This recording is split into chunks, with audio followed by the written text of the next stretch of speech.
Hey everybody, welcome to another episode of Face the Truth. This is going to be the final one of 2019. I've taken a couple weeks off, which is not normal. Normally, if you follow this, I do one every week.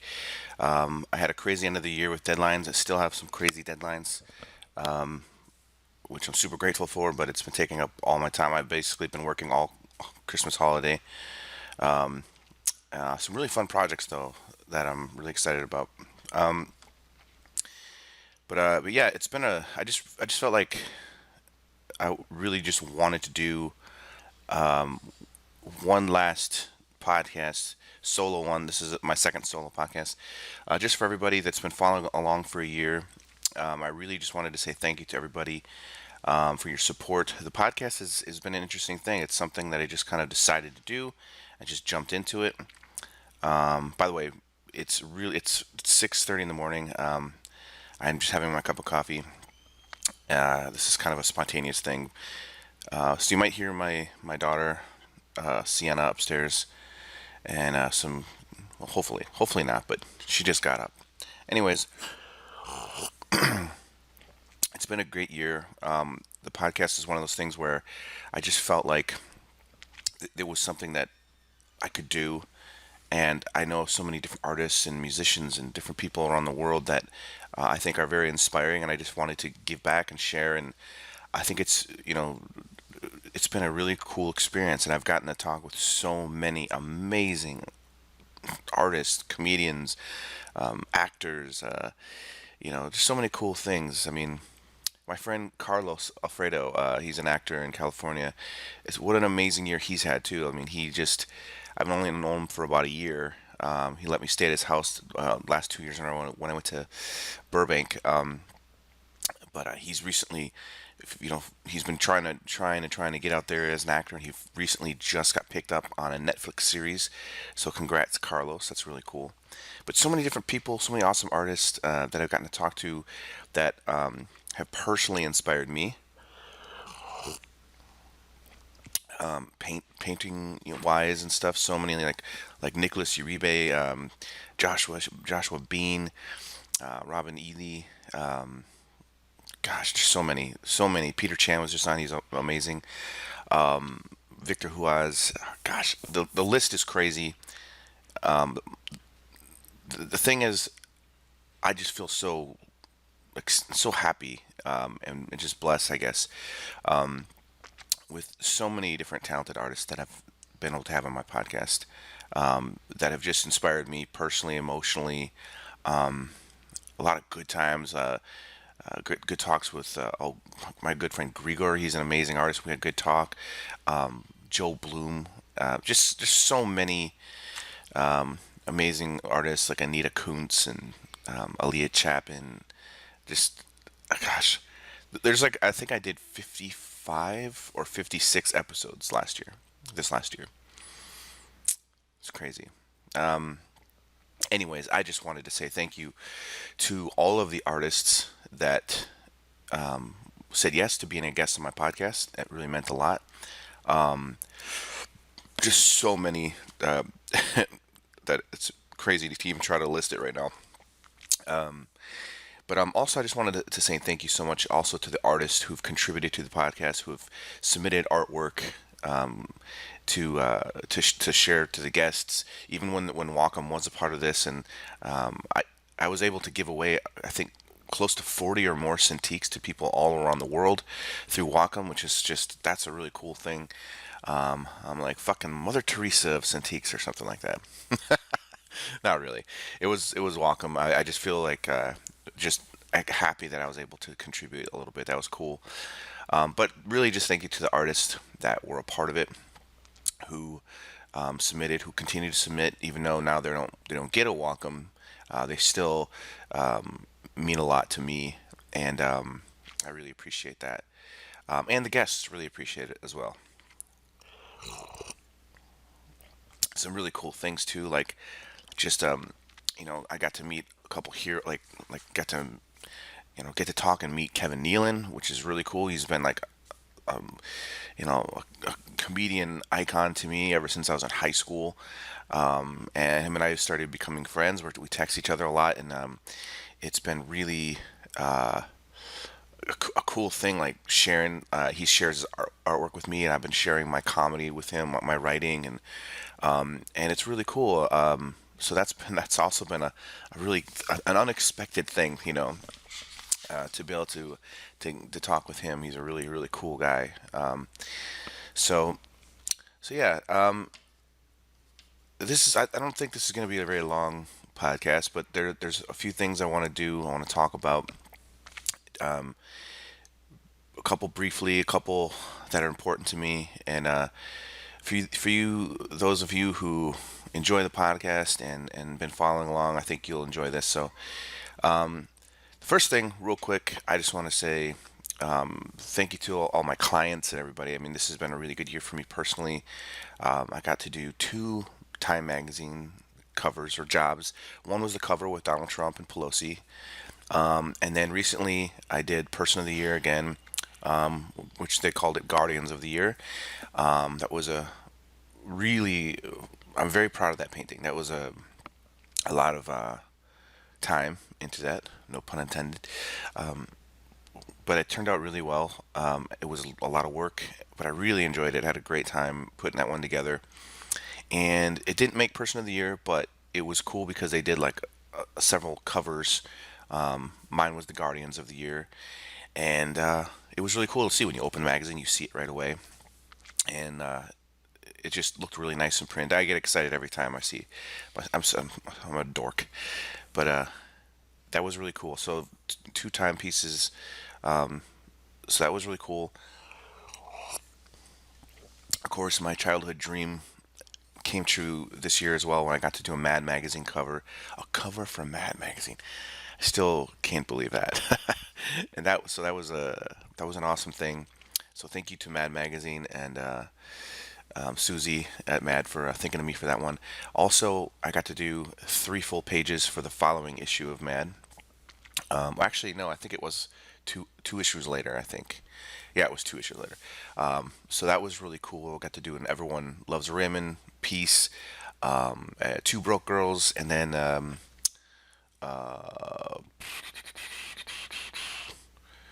Frasier something. What was it? Man, why am I blanking? Hell, Frasier. That's what it was. Jesus. Okay. And no kidding though. Like the Mad cover to me probably means more to me than any other cover I've ever done. It's just one of those things, and of course, I did a lot of covers for the Washington Examiner this year. So I thank you to them for that because that's it helps feed the kids and everything. So appreciate that, and had a lot of fun. Did a lot of different kind of covers for them. Did some realistic ones. Did some caricature covers. They're always a challenge because you usually get 1 to 2 days and that's it. So you just gotta do the best you can do. Pop TV was another good client, and I'm currently working on some new posters for them for this next year, and I'm really excited about that. Started off working with them on Schitt's Creek and then Hot Date, and now I'm doing a few other shows. So that's really exciting. And let's see what else I want to talk about. Oh, this is just for fun, kind of podcast chit chat, but there was a couple great movies this year. I don't know if anyone saw, but I just wanted to let you all know because I'm a sort of a dork, I guess. But I really loved my favorite movies this year. That's what I'll. These are my favorite movies this year. There's probably a lot more, but my favorite movies I think of the whole year are Once Upon a Time in Hollywood by Quentin Tarantino.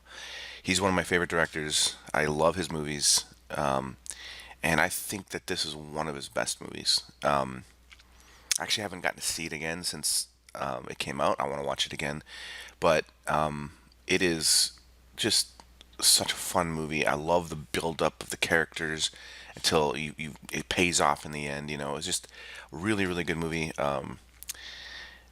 Just the cinematography, the filming, everything was just beautiful.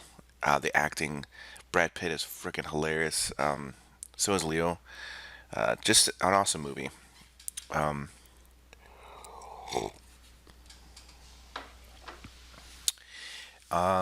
let's see.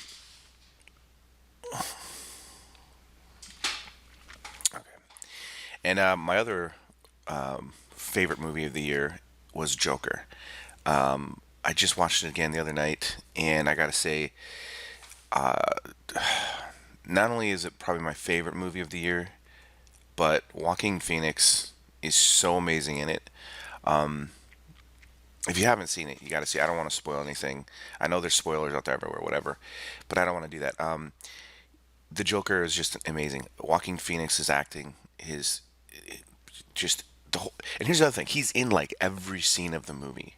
And I think what's crazy is Heath Ledger is an amazing Joker. Everyone's comparing him, and he won an Oscar. And I really think that Joaquin Phoenix has a really good chance of winning an Oscar for this. I'm not going to say who was better,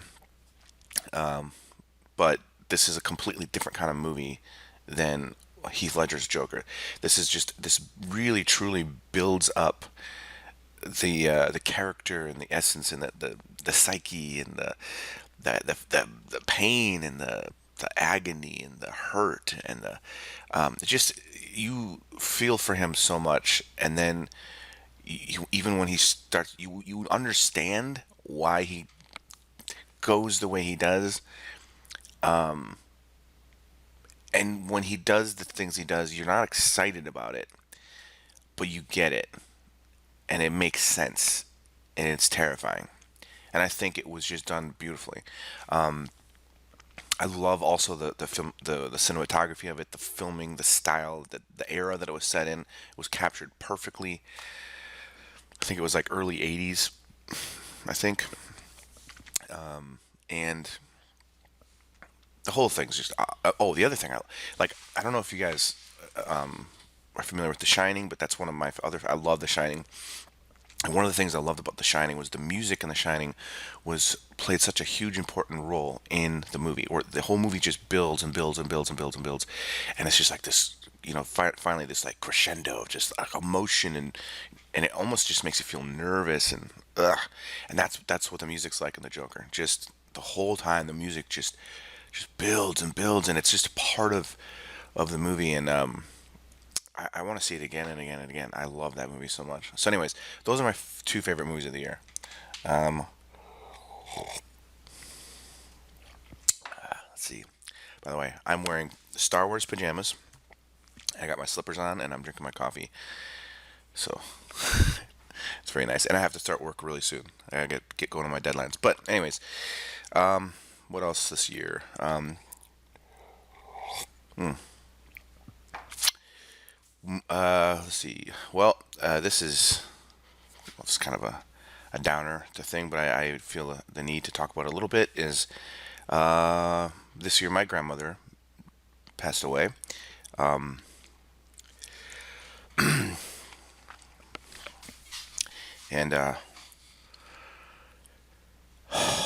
shit,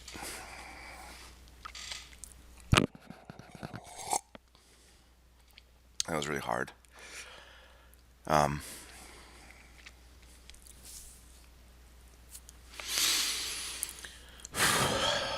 um, I was just thinking, you know, it's terrible when you lose someone like that. But you know what? I had so many awesome, have so many awesome memories, and whenever I can't watch Star Wars or anything without thinking of her, because I mean, when I was a kid, first of all, she took me to my first Star Wars movie. I, th- you know, well, I don't think it was just her, but I went with her to see it, The Return of the Jedi. That was my first movie I think I've ever been to. Only first one I remember, anyways. But when I was a kid, this is how old I am. There wasn't video stores. There wasn't. You couldn't. You couldn't just go pick a movie that you've seen before and want to watch it again. But there was like HBO or cable. I don't even know if it was HBO, but it was cable. And I used to think my grandma and grandpa were so rich because they had cable TV. We didn't have cable TV. And whenever I'd visit my grandma's house, they had Star Wars on VHS because they were able to record it off of TV. And that was the only way that you could see Star Wars at that time. There's no video stores. There's no, you know, and so I remember just like watching the movies out of order. I never, well, not never, but the first earlier years, I didn't even know which movie I was watching, what order. And they just like Star Wars. And I remember when I finally figured out what the order was, I was like, oh my gosh, that was like brand new for me. But anyways, I always think about my grandma because she would record those for me. And I would, every time I go to grandma's house, I would watch Empire Strikes Back at least 5, 6 times. And she'd get me ice cream, and she would sit there and watch it with me over and over and over again. She just loved that I loved it so much. And so that was just, I can't even hear the music or anything. I just think of grandma all the time. Also, Mad Magazine. She knew my love for Mad Magazine ever since I was like 9, 10 years old. And every time I'd come to grandma's, she'd have a new copy of Mad Magazine for me. And I would sit at a table and I would draw. So, anyways, didn't really want to talk about that, but it happened. So, other good news. Let's make it good news. Is my family we're expecting a new baby. So, we have another daughter number four. Four. I can't even count. Four. Jesus. Daughter number four is on her way. So that's really exciting. I can't even believe I'm saying that, 4 daughters. But I'm really excited about it. I'm not bummed out.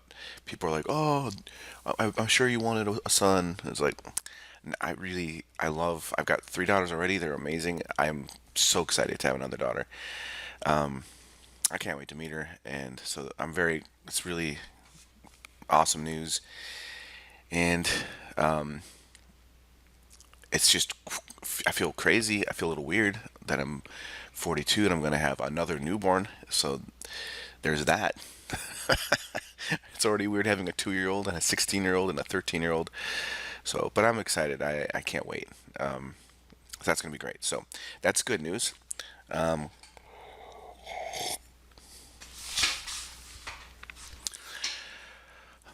Okay, last but not least, there is one other thing I got to talk about, and I was hesitant to share this, to share my actual comedy routine with everybody. But you know what? You've been following me for a year. If you've been following this and you've, heard my conversations and so on. So I only feel it's fair to share what I've been doing. I'm not gonna lie. I feel very vulnerable about it, but also feel that it's going to help me to continue to work on that art as well. But anyways, I just want to talk about the story, about what happened. So first of all, as many of you know, Steve Byrne is an amazing comedian, very talented guy, who made a documentary called The Amazing Jonathan. And I had him on my podcast, which I couldn't believe that he agreed to be on my podcast, to be honest. Like, I wrote him and he said, I remember his answer was short answer, fuck yeah. And he came on my podcast. So it was great. We had this great talk, and such a great guy, really funny, easy to talk to. And the thing I've learned about Steve since I had him on my podcast was just how gracious and generous he is as a person. You know, he he saw something in me that that I was really into and passionate about comedy. We talked about that I want to get into it and whatever else, and he just as a headliner, this is a crazy thing to do, but he basically said, you know what, you just got to do it, and I want to give you 5 minutes of time before a show of mine coming up in Chicago, and I was just like, "What?" But it made Well, me appreciate what you guys do. You know, how long ago was that? like a week ago, Okay. Well, the good 2 weeks news ago. is you've written a ton of stuff, Yeah. you've prepared a bunch of stuff, and that's not the only Oh, no, no, no. opportunity for you to get up. So, there's Yeah. plenty of open mics, and my buddy Joe Kilgallen, a great comedian in Chicago, I think he still does a show at Timothy O'Toole's, and I could hook you guys up, and you go do some time there. And then when Oh, I'm that in would be awesome. Chicago, I'm in the Chicago Improv, I think in December. And if you want, I'll give you 5 minutes there too. Oh my God, I don't know, man. You know what? I would accept that offer, and I would go. I would totally step it up for that. That would be awesome, man. Yeah. Well, Um. hopefully by then you will have gotten on stage a few more times before then, because Oh it's yeah, yeah, the way. So if you have the material, I would just suggest that you stop thinking about it, because that's what everybody does. Everybody thinks, "Oh, I can do it. I can do it." Well, yeah. you gotta get in the car, drive to the open mic, sign up, and you're probably gonna wait 2 or 3 hours, and you just do it. Just do it, because once you do it for the first time, it'll never be more difficult than the very first time you did it, because you have no you have no idea how it's going to go, what it's going to be like, et cetera, et cetera. But once you do it once, it's like, all right, you got one under your belt, and Yeah. now you just got to do the next one. But you got to get started. That's the difference. I mean, So it's crazy. So basically, I'm gonna give you a little backstory here. So basically, for the last 5 6 months, I have been just grinding I was just writing material, and he wanted me. He said, "You better get out some open mics, do some open mics," and I'm like, "Yeah, of course, but I have to have material first." So I just started writing and writing more, and I went to Kill Tony in Chicago. They came to Chicago, and I signed up to try to do 1 minute of comedy there, but I didn't get picked. But I was ready. Then I went to Pasadena for Lightbox. Shout out to Lightbox and Bobby Chu, by the way. But I went there, and I got to go. Jeremiah Watkins from Kill Tony and Jeremiah Wonders. He invited me to come to the Ice House in Pasadena. I got to meet Red Band briefly, which was cool, and hang out with Jeremiah and watch his set and a couple other people's sets that were just really fun. You see, for me, comedy is just something I just love. I really just love it. It's a part of me. I've always been interested my whole life. I love to laugh. I love to making other people laugh is something that it's the best, man. And it's just so much fun when you write the material and you work on it and then it works. That's such an awesome feeling. But being able to go to Pasadena and go and see Jeremiah, that was great. It was really such a cool thing to be able to see, because I've known him. He was on my podcast, and so it was really cool to meet him in person and see him work. And then he also invited me to the Kill Tony show at the Comedy Store. Hello, I was ready for that. I didn't get picked, but I was ready. I had my material. But that day was awesome. I got to go to the Comedy Store with a bunch of my friends came with me in LA, and the Comedy Store is like it's it's like Rome for comedy. That's what I think it is. I got to meet some other comedians that were really cool. JD Witherspoon came and Craig Conant. I got to meet and a few others, and the Kill Tony band and Tony Hinchcliffe, and it was just really cool, great experience. And then afterwards, Jeremiah invited me to go upstairs. I think to the I don't know if it was the belly room, I think, and I got to watch him work out, and that was actually really really cool to see, because that's how I started seeing how it's done more. And I saw comics that are known comics working shit out. I saw Jeremiah trying things that he didn't do the night before. The other night that I saw him, he was trying things out, and just seeing how they worked. And I was like, wow, this is so cool to see this process. And a big shout out to Jeremiah too, by the way. He is such a cool dude, man. He's been really supportive of me through this whole thing, and that's been really cool. Same to JD Witherspoon and Russ Maneve. Those guys, all those comedians, have really been awesome. Anyways, so I worked and worked and worked on my writing just and I felt like I finally was getting somewhere with it. I finally, in September, I think, I did my first. Yep, it was September. I did my first open mic in Chicago. And let me tell you, talk about being scared shitless.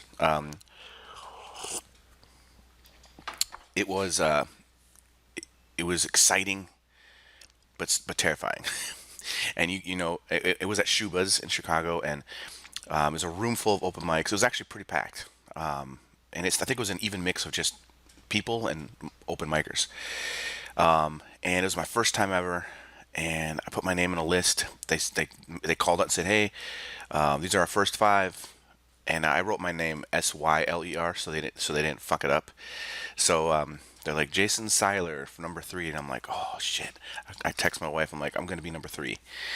So this is happening. And this one they only give you 4 minutes, and at that time I had 5 minutes, of material, and so I'm like thinking, what am I got to figure out what to cut out because I only have 4 minutes.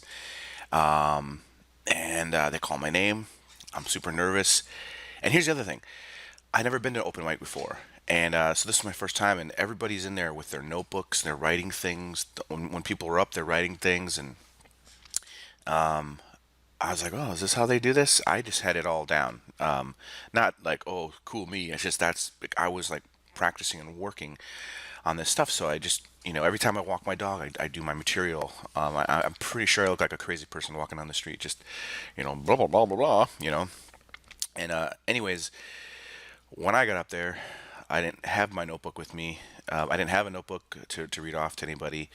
I just, I remember I just grabbed that microphone and I was like, "Hey, what's up, guys?" And then just went into it, and it was a great experience because, first of all, it's kind of scary. You never do that before, but I was always worried that I was gonna just bomb right away, and I didn't want to do that because I think if I bombed right away, it might have been too discouraging.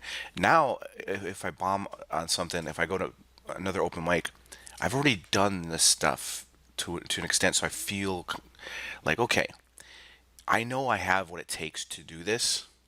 Sometimes you're gonna bomb. It's okay to bomb because you're gonna learn from that, right? But I think the first time was important for me, and my first time, I did really well. I got laughs the whole time.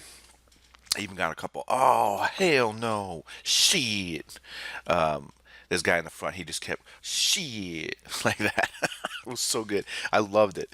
Uh, he, he, uh, I'll never forget that because the whole time I'm doing my stuff, he was like, oh no, like that. It was great, man. I loved it because that really helped me keep going. Like I'm like, oh, this guy likes it. And so that turned out really well. And then so I did it. It was good.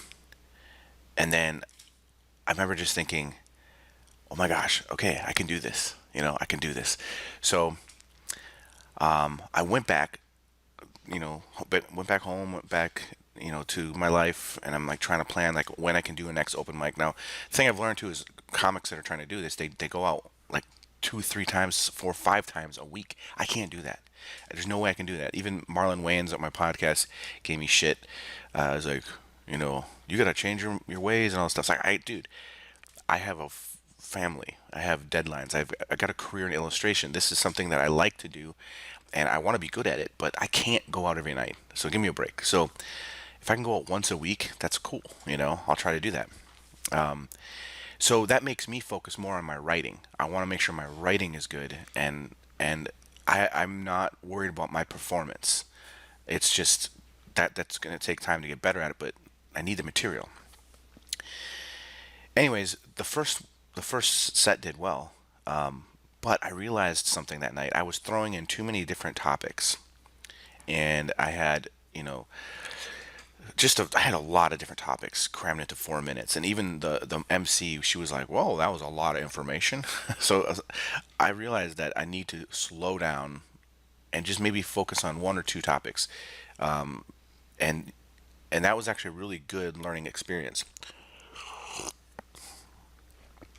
So what I did was I started coming back to writing again, and even though that set did well, and I actually I feel like I killed. I mean, I got laughs the whole time. It was great.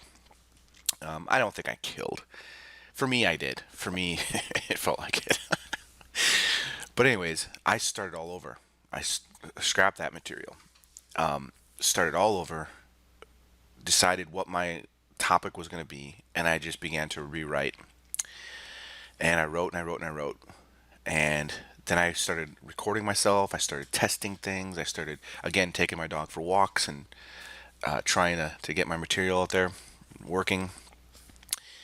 And then I would realize, oh my gosh, I've got 10, 15 minutes of material now. That it's not all good. So I started like trimming the fat on it and trying to find out what's working, what's not. And then I would just time myself and time myself and time myself until I basically have the whole set to about 4 minutes and 45 seconds. Just but then I'm like, what if I go longer? So basically, just really trying hard to get this just right. So then I went to the ISCA 28th annual caricature convention in Memphis, Tennessee, which was great. Got to see a bunch of my friends, and did a lot of drawing and painting that week. But the opening night, they had like a talent thing, and there's like 300. Nah, I don't even know how. Not 300 people, 200 something, close to. I don't even know how many people were there. Anyway, it's like a open banquet type room, and people are signing up, and people were playing guitar and singing, and some people were doing stories and whatever else. And I decided I'm gonna do. I'll just This is a good time to practice my stuff. So.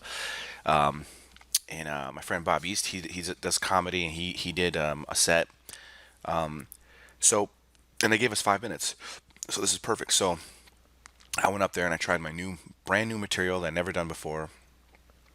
And it was really cool because earlier that day I got a letter from Kevin Nealon, who I sent I sent my writing to him. Just what do you think? And he gave me a really honest critique, and it was really encouraging. Actually, he thought it was good. He just suggested maybe switching a couple words around in one spot, but he thought that it was really funny, and he's like, I really like your point of view and your storytelling, and I'm like, oh man. So I was feeling like so good. So I do it in Memphis. It does really well. It was really fun. I could see some people were uncomfortable. Some people laughed. Some people loved it. My buddy Steve Silver the whole time was sitting over, just like, yeah, like. So that was really cool. So, anyways, so that went well. So I did it in Memphis. Then a couple weeks later, I go. It's almost coming up to the show with Steve Byrne now. And by the way, I'm writing Steve, like asking him things. Is there anything I should know? Whatever. He's just like, just have fun. You're gonna be great. Just enjoy the fact that you're on stage. And I'm like, yeah, but this is a real comedy club. I've never been in a comedy club. I've never performed like, this is So it was terrifying to think about. Anyways, a week before, I go to another open mic. This time, blanking on the name, Irish pub on Halstead, Chicago. And it's just a total sausage party. Just a bunch of dudes, all open micers. And I go to try my material. It's a week before. And nobody's laughing at anything. Not just me, but every comic that gets up there, it's just like crickets. It's like there was nobody in there except for open micers, and most of them are just focused on their stuff. And so, and it seemed like everybody knew each other. I think I was like one of the only people that nobody knew because everyone was saying hi to each other and stuff, and I'm just sitting there. And when they call my name up, I go up there, and people start talking to each other and getting drinks again, and I'm like, hey. So I started my material, and I got a couple laughs, but mostly it was just like what was really discouraging? I got a couple. Oh, seriously, kind of like that. Like they didn't like it, so I get off stage there and I'm like, oh shit, I need a drink. Like this is like, give me a.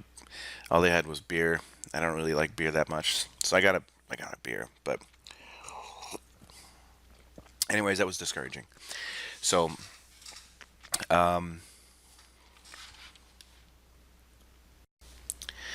So, anyways, now that's the last taste I have in my mouth, and I've got a bunch of friends coming to the Chicago Improv. Now, the Chicago Improv is actually in Schaumburg, and it's a big deal. This is a huge comedy club where all of the best comedians go. Bobby Lee, Marlon Wayans, so on and on and on. Like everybody you can think of, they've all played there. I think Rob Schneider's there this week, something like that. Anyways, I get to the comedy club. Steve tells me what time to show up. I show up. I'm on the list. They tell me I get in there and they bring me back to the green room. So I go back to the green room, and I meet this other comedian, Joe Kilgan. Let me see if I'm saying his name right. He's a well-known Kilgallen or Kilgillen. I'm sorry, Joe. But he's a well-known Chicago area comedian. Really funny guy. He's emceeing that night, so I meet him, and he's asked me, "Are you a comic?" And I tell him the whole story. Like, I've never done this before. This is my first time. And he's just like, "Oh, okay, you know." And he's the MC, so he has to introduce me and stuff. And I was like, please don't introduce me as, "Hey, this is this guy's first time." He's like, "Oh, don't worry, I'm gonna make you sound good." And I'm like, "Okay." At least I got that going for me. Then this other comedian comes in. I'm blanking on her name now too. I'm such an idiot. Madison Malloy. She's a hilarious comedian, and she has 15 minutes, I think, after me. So she comes in, and they're talking and everything. She's like, "Oh, who are you?" And so these two comedians that have been doing this for years, like hustling, and all of a sudden there's this guy that's never done it before, and he's got 5 minutes. I could tell there was a little bit of like, what the heck? Steve still hasn't come in yet. I'm super nervous. I don't like. I don't even like. The crowd's filling up, and I'm just like, this is crazy, you know. All of a sudden, like, I don't. He's not the owner of the club, but he's the guy. He's like basically the manager, runs everything. He comes in, and he's like, "So you're Steve's 5 minutes?" I go, "Yeah." And he goes, "Okay, so what you're gonna want to do is," he starts saying all these things to me, talking about lighting and different things that I don't understand the lingo at all. And all I'm thinking in my head is my routine. I'm going through my routine, and basically he's like, he starts explaining this thing to me about the lights. Like, when do you want to see the lights in your act? And I didn't know what that meant. And that's just not even how he said it. He said it in a certain way. So I basically exposed myself that I don't know anything. And he was like, "What?" And I explained the situation to him. And he was like, "Oh my gosh." He's like, "You have no idea the opportunity that you have right now. You know, like, comedians work years and years and years to get to this spot. I don't think you understand how this opportunity that you have." And I was like, "Oh no, you know." He goes, "No, I don't think you do." And I'm like, "Wow, I'm scared shitless, and I worked really hard for the last 6 months to get to this one point to do 5 minutes. So I think I fucking understand a little bit. Yeah, I haven't spent years doing comedy to build up to this, but I definitely understand. And I also have that pressure and that guilt that there are other comics out there who would love this opportunity. So I get it, dude. Trust me, I get it. I felt the pressure." Okay? And I appreciated it hugely. I appreciate it, okay? So he brings me on stage, and he's like, "Okay, what I was trying to say is, if you see these two lights up there, when they turn red, that means you only have a certain amount of time left. When do you want those on? Do you want them at 2 minutes or 1 minute?" And I go, 1 minute's fine. You know, then I know exactly what I have left to do in my set. So he's like, "Okay." And he tells me where I'm going to walk out and everything. So the MC's going to go out and do 10 minutes of material, and he's going to introduce you. You're going to come out. You're going to do your material. Then she's going to come out, and then Steve will come out. I'm like, "Okay." Shortly after, Steve comes in, and we all start talking, and he's like, "Hey, man, you know," I gave him a signed copy of Mad Magazine. And he's like, "Don't worry, you're gonna be great. This is a really fun thing." And everyone seemed very, very nice. You know, the other comics were very nice to me. I'd like to have them on my podcast at some point, but they were very, very nice. But it was terrifying. You know, this was I felt like before I went on stage, I felt like those dreams where you wake up and you're naked or in your underwear in like fourth grade, and you have a hard on, and you can't do anything about it, and the teacher's like, "Come up in front of the class." That's what it felt like. It was terrifying. So just before I was about to go on, the other guy's up. The MC's going up, and I'm like, oh my gosh, this is happening. I'm walking out in a real comedy club in front of everybody. This is nuts. This is crazy. So just before he was about to announce me, Madison was just like, come on, you can do this, you can do this, and she's like nudging me, and I'm like, oh shit. So he goes, he introduces me. He kind of flubs up the name of my podcast a little bit. He's like, this guy's an artist, and he does this podcast called the Truth or something, and welcome Jason Tyler, funny guy or something like that. I'm like, oh my gosh. I get out there, grab the mic, and I just the first within the first 10 seconds, I got a huge laugh. 15 seconds, more laughs. And by the time I was into 20 seconds into my set, the nerves were gone, and I'm telling you this, I never felt more comfortable in my life.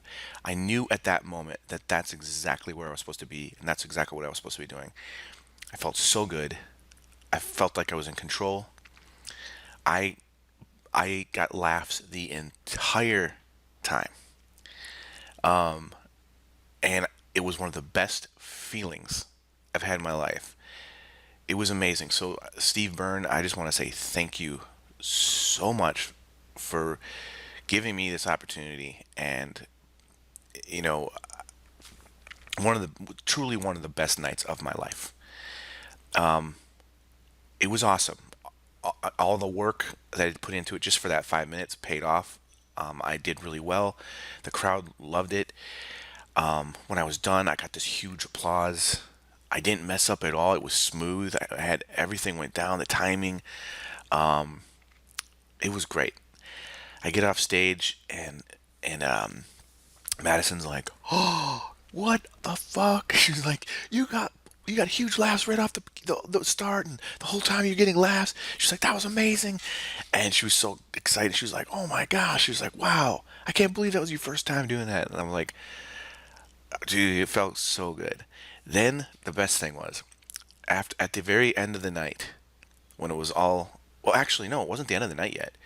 It was in between the sets. Steve Byrne comes in and he goes like this. He looks at me, smiles a little bit, and he goes, not bad, pal." And he's like, "That was pretty good, man. That was pretty good. You got some good laughs. How do you feel?" I'm like, "Oh, dude, that was amazing." He's like, "You know what? Maybe next time, don't open with a masturbation joke."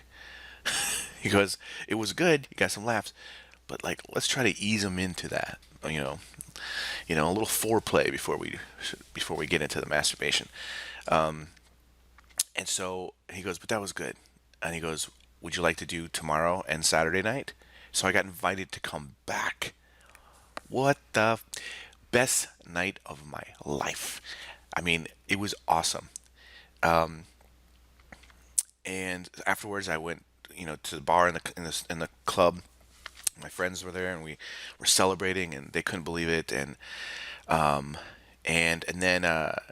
then I had my first fans. People came up to me and they were like, "You were hilarious! Oh my god, I was peeing myself!" And they were like, "Man, I've never heard of you before. Where can we see you again?" And all this kind of stuff. And I said that was my first time, and they were like, "What?" They couldn't believe it.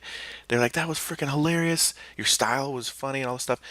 And they all wanted pictures. I'm like, "This is crazy. Like, they don't even know who I am for my art. They know, they just, it was a weird thing. I felt so like it felt like a dream. It was very strange. But anyways, now I'm coming back the next night, and I have to do my 5 minutes, but because I want to respect Steve Byrne and what he asked, I have to come up with a brand new intro, something to like ease in, and that's not easy, man. I spent 6 months working on this material. Now I gotta like come up with an intro that's funny, and so I, I did it. I spent, I was working on deadlines all day, but instead of the deadlines in the morning, I was just writing. Finally came up with something I think that would work. And that night, I came out again, bigger crowd, and I did my brand new intro.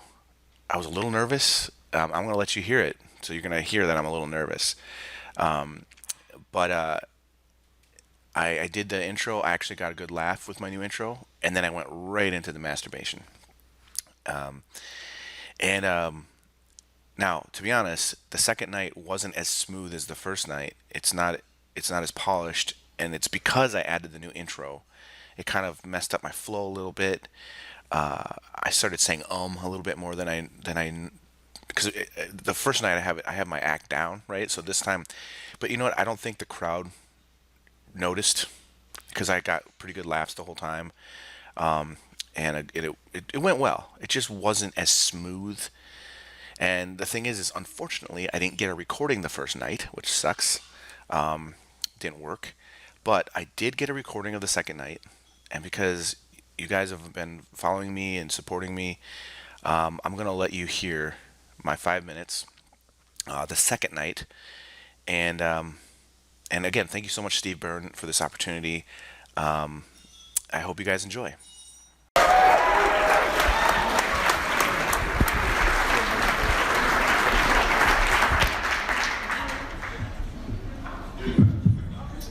How's it going, everybody?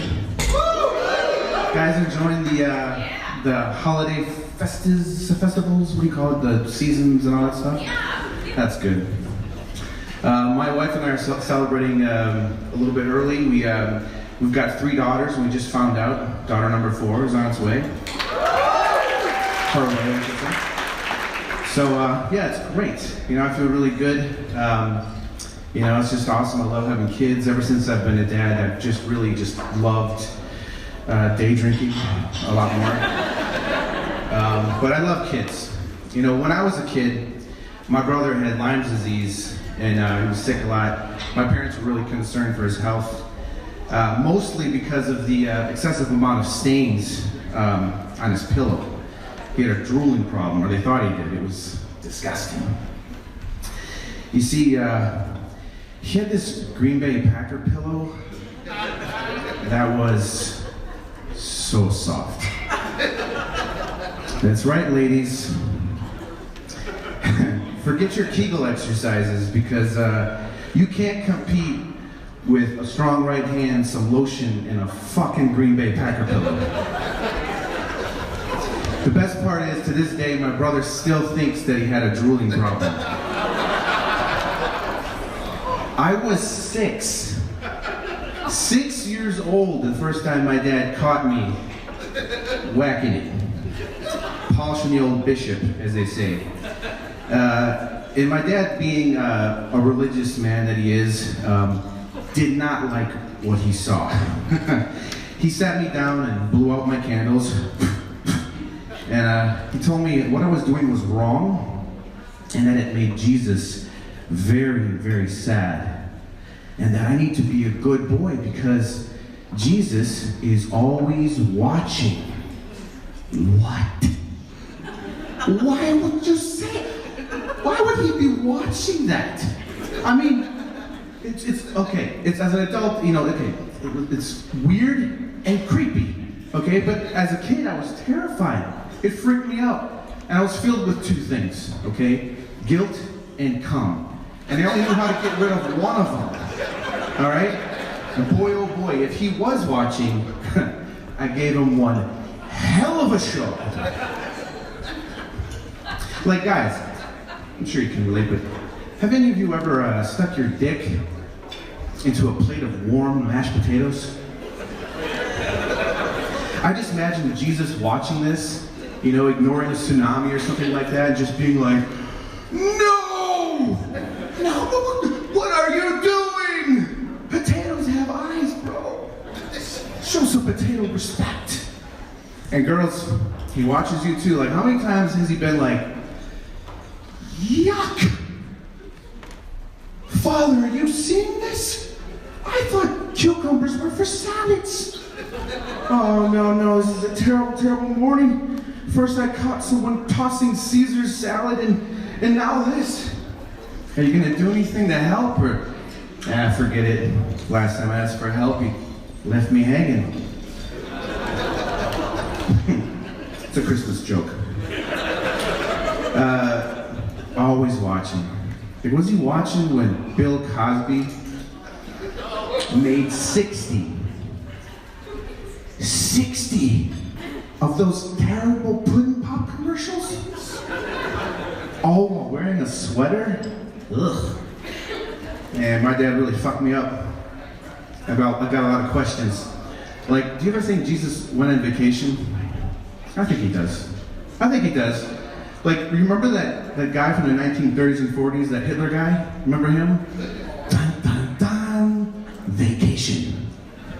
But then, in 2016, a true miracle occurred when the Chicago Cubs won the World Series. Dun, dun, dun, priorities. Look who's back from vacation. Miracles do happen. I turned 40 2 years ago, and I had to have a colonoscopy, and the nurse sat me down to prep me for this, and she said, hey, don't worry about a thing. We're going to give you this drug called Twilight. It's going to knock you out. You're not going to remember a thing. And I was like thinking about, Twilight. Sounds like some Cosby shit, you know what I'm saying? But anyways, shortly after I fell asleep, I woke up just getting railed in the ass. You're not supposed to wake up during these things. First thing I did was look behind me, to make sure the doctor was wearing a condom. He was. And then I looked over at the nurse who told me I wouldn't remember anything.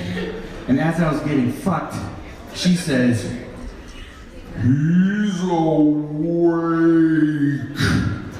Give him some more. And as I slowly fell back asleep, I swear I could hear Jesus laughing his fucking ass off.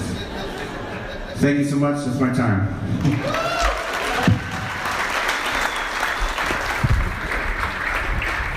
One more time for Jason Seiler, everybody. I like to hear it.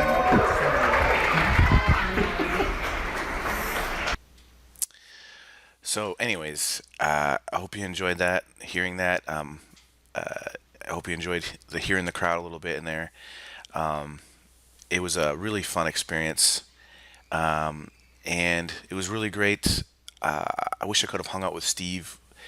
Like that night, he was going to hang out with all the comics, and I wish I could have hung out, but I had to split early because the next day was a Christmas party with my family, and then I wasn't able to go Saturday night because I had a date with my daughters. I had to take my daughters out Saturday night, so couldn't do the last night, which Steve totally understood, which was cool. And the cool thing is Steve actually sent me a really cool email, and which was really encouraging. And he said, hey Jason, pleasure to meet you, pal. Really great job. It's not easy going from moonlighting as a comic and then going up at a pro club like the Improv. You held your own and got some laughs. You should be very proud of how you did. I'll for sure hit you up down the line. Best to you and yours. So that's awesome, dude. Like, Steve, seriously, you made my year. And the fact that you feel that way about what I did makes me feel even better about it, and I am going to keep working. I've already started writing new material. I continue to walk my dog and say my bits, and I'm going to start hitting some open mics as soon as the holidays are done, and just trying out my stuff. And I'm not afraid to bomb anymore at open mics. I'm just going to go up there and try my stuff. I'm going to be one of those guys with a notebook, just trying out my ideas and getting it down, and whenever it comes time for me to be able to do anything again, I'll be ready, and I can't wait. I'm going to keep doing this. This is something that brings me happiness, but also it challenges me. The writing is difficult but fun and fulfilling, and I just really enjoy it right now. And it helps to have something besides just my illustration and painting, to focus my mind on a little bit. And so thank you so much, Steve Byrne, for such a great opportunity. It means so much to me. And thank you, everybody, for listening to this. I hope you enjoyed this podcast. I know it's different than the others, but hopefully you enjoyed this. And I heard that Donald Trump was getting impeached. I don't know if you guys heard that, but anyways, I'll leave you with a little video that I found online, where I think it's shortly after someone told him that he was being impeached. I don't know. Anyways, thanks for the great year. Hope you enjoy this, and I'll see you next year. Apparently, people are calling me a peach, which I think is fantastic. Okay? Okay? I love peaches. My grandmother used to call me a peach. I'm the greatest peach of all time. Billions of peaches. Peaches for me. Billions of peaches. Peaches for free. Peaches. I'm the greatest peach of all time. I'm a peach. I'm a peach. Gonna move it to the country. Eat a lot of peaches.